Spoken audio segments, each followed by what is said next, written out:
你听说过楼上的玻璃珠吗？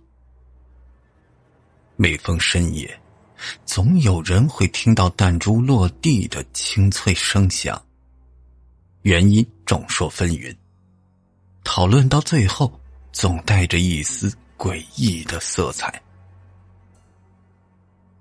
我曾经采访过一个类似的案例，在春和小区的14号楼，有多位业主向物业反映，曾经在深夜里听到过楼上的弹珠声，每每让人心生寒意。但奇怪的是，这14号楼的住户大都是单身未婚，更不用提有玩弹珠的孩子了。而在所有的住户中，反应最为激烈的是一名名叫方瑞的住户。他跟我说起这事儿时，甚至会忍不住的轻轻的颤抖，瞳孔紧缩，总是下意识的竖起耳朵，听着周遭的一举一动，甚至是我笔杆和桌面的碰撞声，都能吓得他浑身一个激灵。那会不会是楼上的住户把什么东西掉在地上了，被你误认为是弹珠呢？我半是安慰地问。出乎意料的是，听到我的话，方瑞眼神中的惊恐却更加的浓了。他声音发抖地对我说：可是我住的是顶楼啊。据这个方瑞所说，他是半年前开始听到这个声音的，后来跟邻居们交流发现，他们也都听到了。这是一个什么声音啊？能不能形容一下？我追问。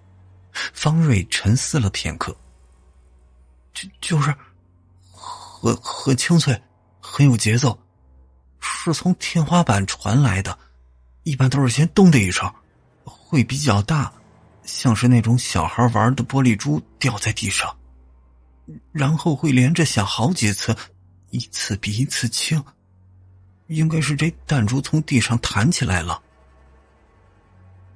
这确定是弹珠吗？因为我没有听到过，因此本能的就提出这个质疑。方瑞肯定地说，他从小就一直玩这种珠子，再熟悉不过了，就是这种声音，而且其他的住户也都听到过。这14号楼的住户们有过几次的互相讨论，一致认定确实是弹珠声。其他人，据我所知，你们都住在不同的楼层吧？这怎么可能会听到同样的声音呢？对呀，我们也很奇怪。一开始是1楼的何阿婆，她年纪大了，睡眠不好，经常被吵得睡不着，所以就找2楼的小夫妻理论。可是2楼刚结婚3个月，还没生出孩子呢，而且他们也听过这样的声音。这2户人就一块找3楼，就这么一层层的找上来，发现大家都听到了这样的声音，一直到我家，我也听到了。讲到这里啊，方瑞的眼神有些不对劲了，额头也冒出了汗。我连忙安抚他：方先生，您不要激动，我会帮助您的。刚才说您也听到了为什么我觉得您的语气中有一些害怕？你刚才进门的时候没看到门牌吗？我是704户，这他妈是楼顶儿，楼上是天台，根本就没住人。我刚搬来时还想着在楼顶种点菜什么的，后来发现那天台是锁着的，根本就没人能上去。那你说，在我这楼上玩弹珠的是个什么东西？那您的意思是，这是一次灵异事件？我不知道，但我听说14号楼里曾经死过人。死人。我本来有些松散的脊背一下子直了起来。这要是牵扯上人命，那这个新闻的量级就不是我原来判断的那样了。我就连忙追问是怎么回事。方瑞斟酌着词句：具体我也不清楚，楼里的住户都是这几年刚搬进来的。不过听说14号楼早些年的时候做过一场法事，这如果不是闹鬼，好好的做什么法事啊？我暗暗地记下这条信息，想了想又问：那你们跟物业沟通过吗？有没有什么结果？说到这个，方瑞似乎一下子来了气。就那姓吴的经理，每天就知道敷衍我们，事儿是一点都不干。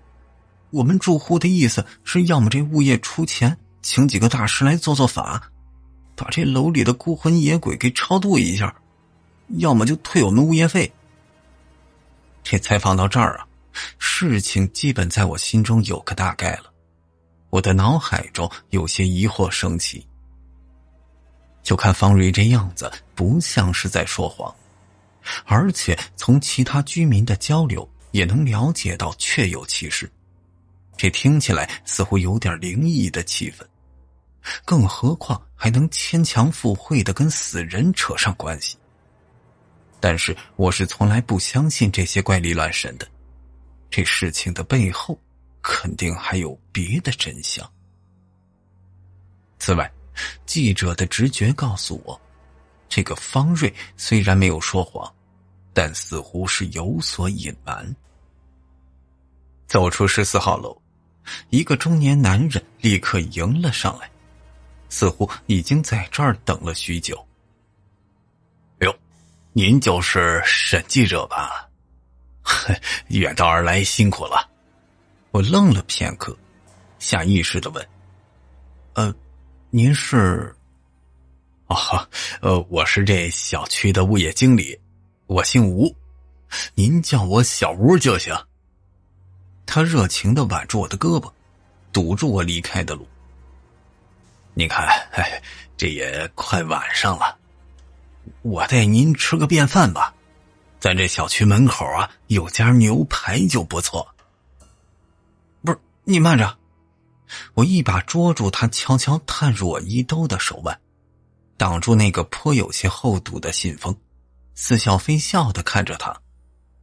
不是，吴经理啊，这就不必了吧，报社有规定，不能收车马费。这吴经理脸色一僵，瞬间就垮了下来。哎呦，我说审记者呀，求求您了，您可是高抬贵手吧，您这报道要是一出来，那我肯定卷铺盖走人了。要是嫌少，那您说个数。我有些哭笑不得。不是，您都从哪儿看的这歪风邪气啊？行了，我只要您老老实实的接受采访，这事情的真相我会一字不差的报道出来。那如果责任确实不在物业，你放心，不会半点抹黑。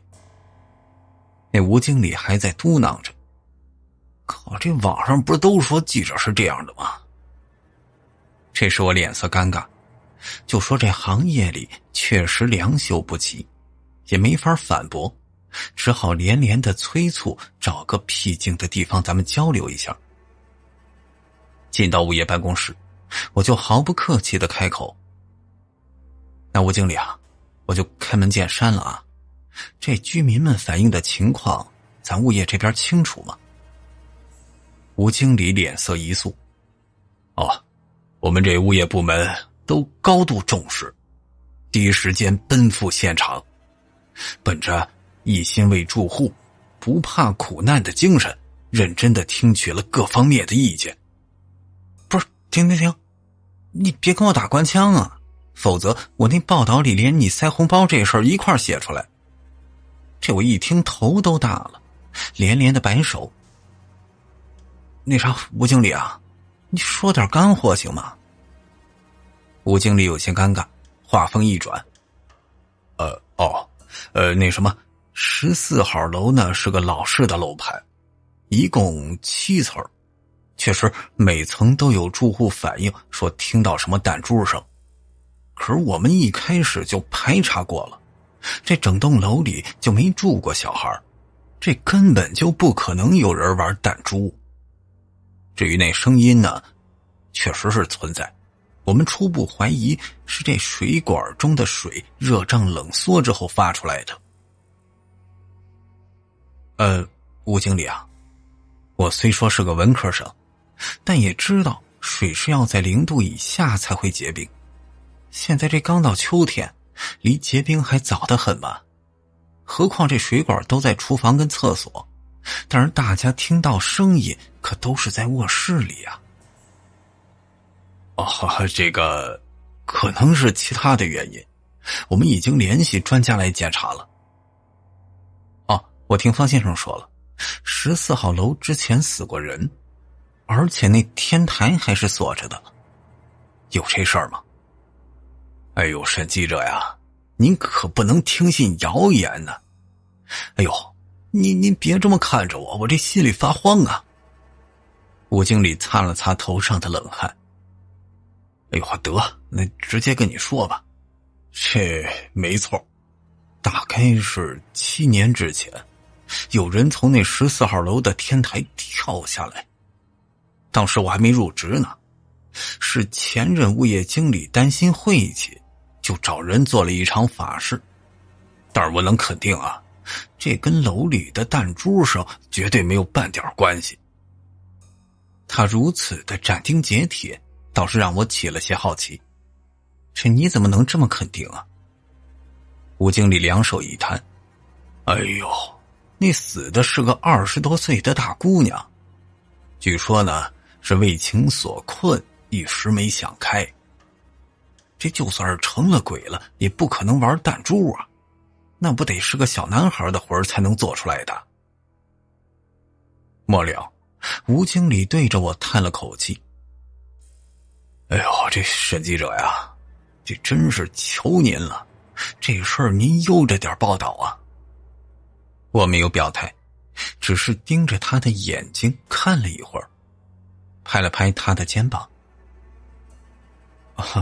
我只能保证我写的每一个字都有据可查，不会偏袒任何一方的。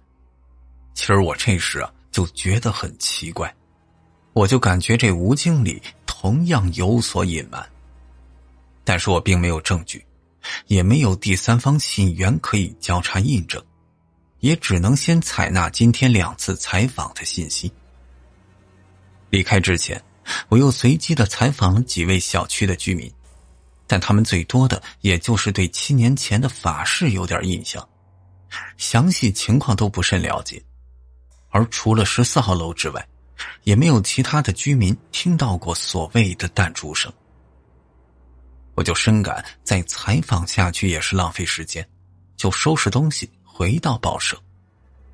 当天晚上，我把采访记录稍微的整理了一番，写了一个简单的短消息交给编辑，计划在明天的早报上刊载。我那毕竟不是警察或者侦探，记者只负责报道与记录，追寻真相在其职责范围之外，因此这篇报道只是类似奇闻异事的栏目，简单介绍这起事件罢了。甚至因为担心审查，我对7年前的死亡事件也只是一笔带过。第二天一大早，我就突然被电话声吵醒，看看时间，这才不到6点。靠，该死啊，这么早，甚至连早报都没开始卖呢。我抱怨一句，接通这个陌生的电话。那啥，沈记者，别变了，这不是弹珠声了。电话那头是一个略微熟悉的声音。此时我还是有点犯困，脑子也不太清醒，好半天才反应过来，对面应该就是14号楼的方瑞。昨天采访时我给他留过自己的电话。啊，弹珠声没了，这不是挺好的吗？问题解决了。我这会儿啊，惦记着能再补个回笼觉呢，随口的敷衍。那不是没了，是变了。这方瑞的语气特别紧张，甚至带着几分的惊恐。你现在就像是女人的高跟鞋走路的声音。女人？我一下子清醒过来，脑海中立刻浮现出昨天吴经理说过的话。那个死者不就是20多岁的女人吗？这二者之间有没有什么联系？穿上衣服，我赶到春和小区。此时才刚过7点，但这14号楼下已经围满着人，显然住户们昨晚上都吓得不轻。我带入情景，稍微的想象了一下那样的场景。夜色已深，你孤独的躺在床上，关掉灯光，让黑暗一点点的吞噬自己。睡意刚刚升出一点，天花板上就传来弹珠落地的清脆声响，就好像有个顽皮的孩子正在楼上玩耍。他突然驻足，盯着你的方向，不知道在想些什么。不多时，又有高跟鞋的咚咚声响起，让人脑海中勾勒出一个身材姣好但看不清面貌的女人。她走到男孩身边，两人一起隔着天花板盯着楼下的你。而你此时才想起自己住的是顶楼。我打了个寒战，听到住户们正在跟吴经理争吵。告诉你啊，我们都听见了，7年前死的就是个女的，一定是她回来了。你买房子的时候怎么没告诉我们闹鬼的事儿啊？退钱！此时吴经理满头大汗，拼命的解释：不是，诸位啊，你们得相信我们，那不要传谣信谣啊。这再说了，我们就是物业，你要退钱找开发商去啊。这时他似乎也有些急躁了。方瑞注意到我，连忙走过来：沈机长，我们都是小老百姓啊，弱势群体，需要媒体的帮助。这说实话呀，此时我对这个本来没什么大意思的新闻也产生了兴趣。就是不管最后闹不闹鬼，如此戏剧性的发展都不失为一篇有话题的文章，这也值得我多花些时间。方瑞转过头，跟几个住户讨论片刻，最终达成一致。我们怀疑14号楼就是不干净，我们要求物业出钱做法事驱邪。此时吴经理已经焦头烂额，忙不至的就要答应，但我一手拦下来。开什么玩笑呢？这法事一做就是封建迷信，那我这报道还怎么写呀？我斟酌着说：这样啊，方先生，封建迷信活动还是不搞为妙。这当务之急啊，应该是先找出怪声的来源。我建议，既然大家都怀疑跟7年前的死亡事件有关，那不如让物业打开天台，咱们看一看案发现场。这住户们基本也都认同我的建议，可是这吴经理却苦笑了：不是，这铁门当初是派出所给人焊死的，那会儿就说是不安全，怕人再出意外，这要是打开还得跟派出所打申请呢，太麻烦了。听到这话，住户们又骚动起来，有些个脾气暴躁的撸起袖子，眼看就要动手。那吴经理是连连的讨饶，答应了，今儿就去派出所申请。我今天本来是有其他的采访计划，所以跟大家匆匆交流几句后又提前告辞，准备等天台门开始再继续跟进。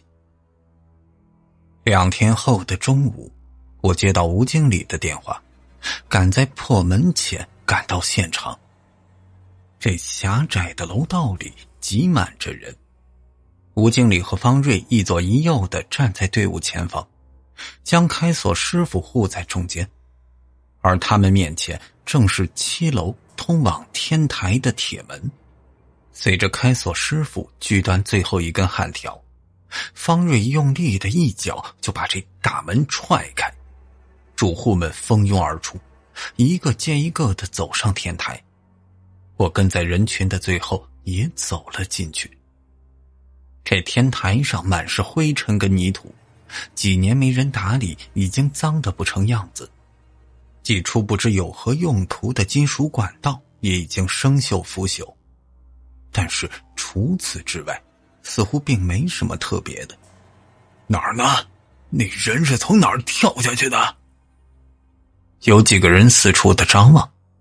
吴经理一摊手：“哎呦，这我也不知道啊，这得问前任经理，那时候我还没来呢。”一群人吵吵闹闹的把这天台逛了一个遍，也没看到任何的可疑之处，也没找到什么玻璃珠和高跟鞋，一个个失望的离开了。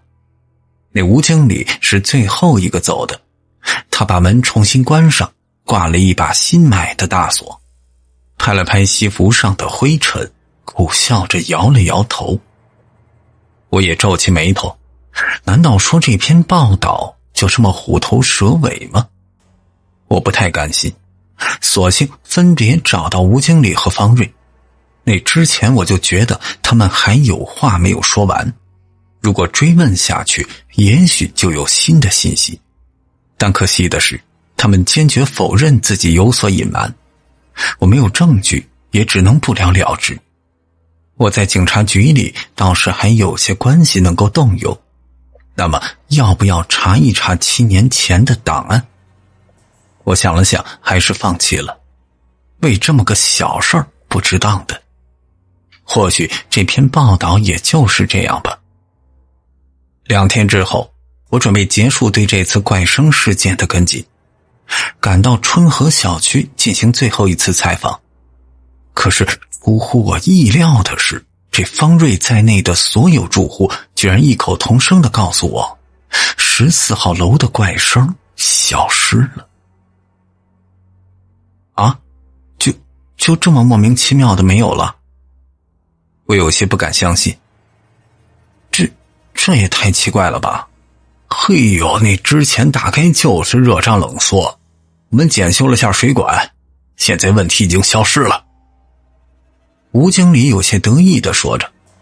那这辛苦审计者白跑了一趟。这既然已经没了，原因是什么也不重要了。方瑞这次居然难得的附和着物业。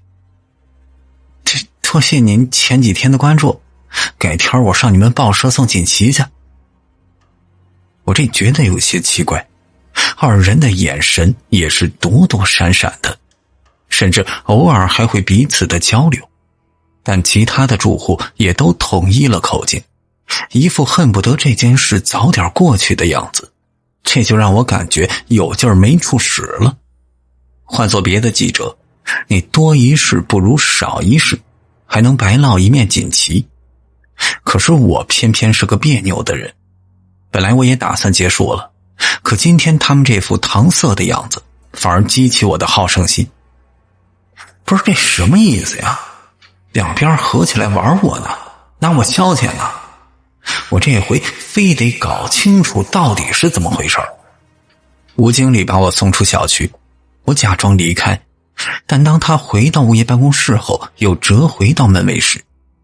里头是另外一个中年保安。那啥，大哥，我给他递了一支烟，问道：哈，咱这前2天不是闹得厉害吗？这怎么一下就不闹了？那声音真的没了？哎呦，哪能啊，越来越凶了。听说啊，那楼里整宿的都不敢睡觉呢。这保安哪知道我们这复杂的关系啊？他见刚才吴经理客客气气的把我送出来，自然不敢得罪我，没什么警惕，就说出了真相。果然，我暗暗的握拳，假装不经意的问道：那怎么突然都不闹了？哎呦，你听说呀，前2天有个记者来一通的乱写，就这楼里这邪门事儿啊，现在附近的人都知道了，都没人敢来租房子了。他们能不急吗？晚上再怕的也得憋着呀，反正也吵不死人。这我哭笑不得，居然是这么个原因。得，那这报道还真是没必要做下去了，何苦给人添麻烦呢？我就随口恭维一句：“哦，谢谢您给我解惑啊！”拍拍手，这就要走人。保安得意的一摆手：“嘿，没什么，我在这春和小区当了10年的保安了，家长里短，没什么是我不知道的。”我这一愣，下一秒我就反应过来，转身又递上一支烟。那7年前14号楼自杀的那女的，您清楚吗？保安吸了一口烟，凑过来神秘地说：“哟，那破事儿啊，可有意思了。就说那姑娘呢，那根本就不是这14号楼的人。”什么？自杀的女人不是住户？那她为什么要在这儿自杀呀？我迫不及待地问道。此时此刻，我突然觉得这事情有了转机。哎呦，她呀，就是因为男女那点事儿死的，你知道吧？这保安挤了挤眼睛，一副八卦的神色，看我点头，这才心满意足地继续说：“可是大家都不知道，他那男人呢，就是之前的物业经理。那混蛋是个有家室的，花言巧语骗了人家姑娘身子，又不愿意负责。这姑娘一时呢就想不开了，所以就……那什么担心晦气啊，他找人来做法事儿，纯粹就是心里有愧。”这原来如此，这就是吴经理一直瞒着我的事儿。虽然已经过去好几年，但这个女人的死毕竟跟这物业公司脱不了关系，如果被我写进报道中，或多或少是个麻烦。那警察呢？没有控制那个物业经理吗？我皱着眉头问道。这哪能啊，当渣男又不犯法。那姑娘啊，毕竟是自杀，还能把人抓起来不成？何况这经理啊也因此丢了工作，灰溜溜的就回了老家了。我这就觉得我这是挖出了新的线索。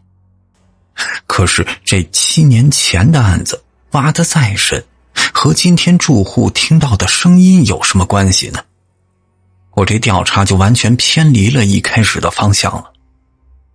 我在内心无声地吐槽自己，转身离开春和小区。也是时候给这报道画上句号了。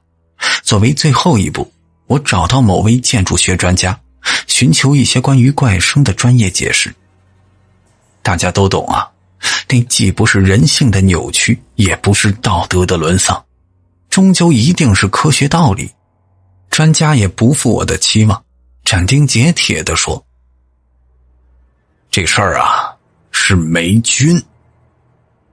就说这上下2层楼之间那天花板，其实是由钢筋浇筑的混凝土组成，但是由于重力和水泥在干燥前流动，那钢筋呢就会有一定的弯曲，形成一种应力。随着房屋的年代越长，这种应力也就越强。一般情况下呢，钢筋被水泥牢牢地锁住，应该无处释放。但随着霉菌的生长，逐渐地腐蚀水泥，钢筋附近就会形成中空的管道，于是钢筋受到应力影响，在管道内来回的弹动。这就是弹珠声的来源。可是那为什么又变成高跟鞋走动的声音呢？这钢筋的跳动和霉菌的进一步侵蚀，就会让管道变大，这样的声音就会变得沉闷，所以就从弹珠声变成高跟鞋了。就说这专家的解释还是很有道理的，在一定程度上也解决了我的疑惑。只是还有一点深深地埋在我的心里，专家也无法给出合理的解释，就是在这钢筋水泥的这种环境下，又缺少营养物质和水分，那么霉菌是怎么生长的？几天之后，我收到方月送来的锦旗，上面有清河小区14号楼全体业主的签名。我这粗略一扫，觉得有点不对劲，但眼看着同事们都围了过来，我也有点不好意思，顺手就塞进了抽屉里。直到下班，我才带着锦旗回到家里，仔仔细细地看了一遍，果然找出问题。就说14号楼每层4户，一共是7层28户，可是这锦旗上只有27个名字，唯独少了703室。我就想起方月曾经从全体住户改口称大部分，再想想我似乎从没见过703的住户，这难道说这家人就没听过怪声吗？报道本来已经写好，我也打算结束这个选题，但躺在床上翻来覆去，我却怎么都睡不踏实。好奇心不断地勾挠着我，7年前的那场死亡事件也在不断地在脑中浮现。我甚至产生幻觉，听到自己的天花板上也传来弹珠声。当一个记者失去好奇心的时候，他的职业生涯就走到尽头了。导师曾经的话仿佛又出现在我的耳边。一大早，被折磨了整夜的我从床上跳起，直奔春和小区。我在心中告诉自己，这无论结果如何，再跑这最后一次。我直奔703室，用力地敲门，却怎么也没人应答。好半天之后，反而是对面的704方瑞开了门。谁呀？一大早吵死了。他看到我一愣，沈记者，你怎么来了？你对面住的是谁？我问他。为什么从来没见过呀？我看过物业名单，这套房很久前就售出去了。方瑞目光躲闪，面对我的一再逼问，也不愿意松口。那家真的没住人，是空的。我冷哼一声，炸他。我现在怀疑这楼里的怪声就是你搞的鬼。我在警察局里有关系啊，你现在要是不说，回头就得进审讯室了。为了加强说服力，我还把手机打开，把这通讯录里曾经采访过的各位警察一一的展示给他看。方瑞满头是汗，终于扛不住压力，低声的交代：嘿呦，那我就是占了点便宜，但跟这事儿我真的没关系啊。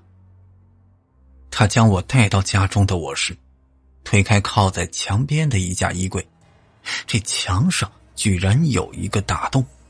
你看，这703和704就隔着一堵墙，我刚搬来时候想改造下卧室呢，没想到就把这墙给打通了。这私自改造是要交罚款的，我就想着跟703私了，谁知道1年多过去了，703根本就没人。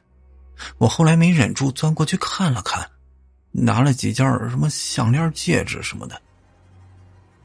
他这急的眼泪都快出来了。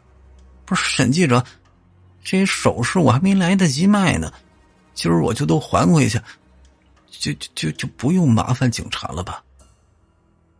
我皱起眉头，陷入了思考，只是简单的改造怎么会把墙给打通呢？难道这墙体的结构有松动？还有703的住户从来就没出现过，那么为什么会有女人的首饰？我在一番犹豫之后，还是找到物业的吴经理，要求他陪同我进入703室调查。虽然这墙上就有一个足以通过成年人的大洞，但若是没有物业的陪同，随意进入的行为就是私闯民宅。我只是写报道而已，这种风险可不能冒。吴经理听到这事儿也是大惊失色，连忙赶到现场。他还狠狠地瞪了方瑞一眼，然后带头钻到703。这里多年未曾住人，满是灰尘和怪味儿，让人闻着很不舒服。哎呦，这墙体和地板都被改造过呀。吴经理检查了一遍屋子，脸色越来越难看。糟了，出大事儿了。说着，他打电话喊来几名保安。我忍耐着好奇，看着吴经理指挥几名保安用铁锤和铁锹挖开墙面和相邻的水泥地板。随着咵啦声，碎裂的水泥溅了满屋子。等待灰尘渐渐散去，大家面面相觑，都愣住了。这水泥里埋着一小团干枯发黑的东西，霉菌密密麻麻地遍布他的全身，甚至顺着钢筋一路延伸到深处，恐怕已经蔓延到整栋楼。这团事物虽然已经腐朽得不成样子，但依稀能够分辨出手脚的样子。这是一具婴儿的枯骨，而这具尸体就成了霉菌的最好的培养基。再结合专家的理论，弹珠生的谜团算是彻底解开了。可是事情到了这一步，已经不再是弹珠生的问题了。我打电话报警，在民警赶到后，吴经理也说出他隐瞒的最后一条信息。就这间屋子呀，是前任的物业经理买下来自住的。哎呦，这没想到他居然这么丧心病狂啊。这前任的物业经理虽说回老家了，但身份和行踪都很确定，很快就被抓捕归案。他一定是没有想到藏得如此之好的尸体会因为小小的霉菌而被发现。过了几天，我找到警方的熟人，了解到案件的最新进展。7年前，女孩是在众目睽睽之下自杀的，嫌疑犯又有充足的不在场证明，因此并未被怀疑。虽然警察在尸体上查出妊娠迹象，但嫌犯给出了曾经流产过的借口，这反而成为女孩自杀的又一理由。孩子没了，做母亲的确实可能想不开。但这次审讯却暴露出更加残酷的真相。据嫌犯交代，他因为有家室不敢声张，只能将待产的女孩藏在新买的703室中。生产时因为不敢送往医院，婴儿难产死亡，女孩痛苦自杀。他为了掩盖事实，假借物业装修的名义，把这婴儿的尸体就藏在地板之下。这件事情很棘手，我们怀疑婴儿就是被他故意杀害的。如果这一点成立，女孩的死他也有连带责任。但是已经7年了，7年尸体已经白骨化，根本就无法判断死亡原因，这证据链不足啊。那难道就让他这么逍遥法外吗？我有些气愤。电话那头叹了口气，哎呦，我们也只能尽力而为。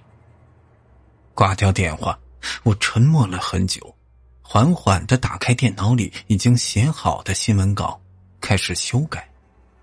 或许在舆论上我能起到一点作用。报道出来之后，在网上引起了极大的轰动，大家义愤填膺，纷纷要求严惩。在证据链不足的情况下，警方尝试以侮辱尸体罪对嫌犯提起公诉。但是7年前的案件已经过了追诉期，虽然舆论汹涌，但迫于无奈，那人还是被无罪释放了。我有些愤慨，但也无可奈何。可回到报社后，我却听到一个让我惊讶的消息。我说二川啊，总编沉着脸找到我，你这最近的报道被人给投诉了，春和小区物业公司还有这14号楼全体住户投诉你虚假宣传，举报信已经写到市政府了。啊，这不可能啊！我有点不敢相信，我帮他们解决了怪声的问题，前几天还给我记锦旗，这怎么可能现在反而投诉我？我赶到春和小区，立刻就被方瑞等人围住了。不是你那良心都让狗吃了，下去呢？你记者都是跟苍蝇一样吃屎的，我们这哪有什么怪声啊？你们都是造谣，以后这样是要下地狱的。这大家就绝口不提怪声的事情，就连方瑞仿佛都忘了家中的大洞。我有点迷茫，这到底是怎么回事呢？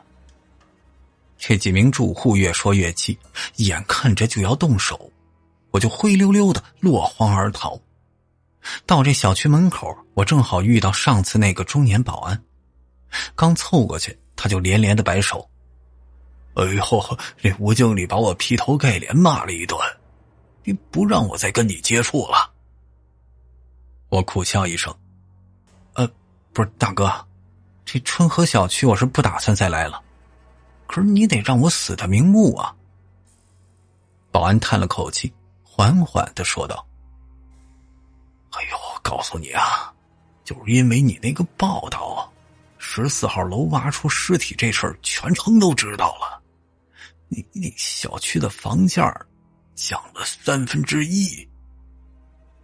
呵，我这终于明白了，对于这些已经买房的人来说，那就相当于不动产大幅的缩水，这足以称得上是不共戴天了。可那个无辜的孩子呢？他愿意为了这些人的房价在水泥地里继续待上10年20年吗？也许那些霉菌，那些弹珠声，就是他不甘的挣扎。我把这事儿报道出来，究竟是对是错呢？这是我第一次开始怀疑自己，第一次觉得新闻理想或许不足以支撑我走下去了。让烈火熄灭的不是冬雪，而是秋风。落寞地回到报社，总编就把我喊到他的办公室里。阿川啊，经过编委会研究，我们觉得你可能不适合继续在报社工作了。总编这话一下子就把我打懵了，我立刻就急了眼。不是总编啊，我在咱们报社好几年了，就因为这几个投诉，你们要开除我呀？你别多想啊，我们只是觉得你可能需要暂时的避一避。报社集团有个子刊叫做怪谈，就是专门报道一些都市传说的。我们觉得你那风格很适合那里，我已经打好招呼了，你以首席记者的身份空降过去，待遇什么的都还行，待个1年半载，我再想办法把你给弄出来。我苦涩一笑，怪谈杂志我也有所耳闻，销量连年惨淡，常年入不敷出，早就处在停刊的边缘。去年公开讨论时，我还给裁撤怪谈编辑部这个提案投过赞成票。呵，这真是风水轮流转呢。但是我心灰意冷，也懒得再去争辩什么。也罢，那么从明天开始，我就是怪谈的首席记者了。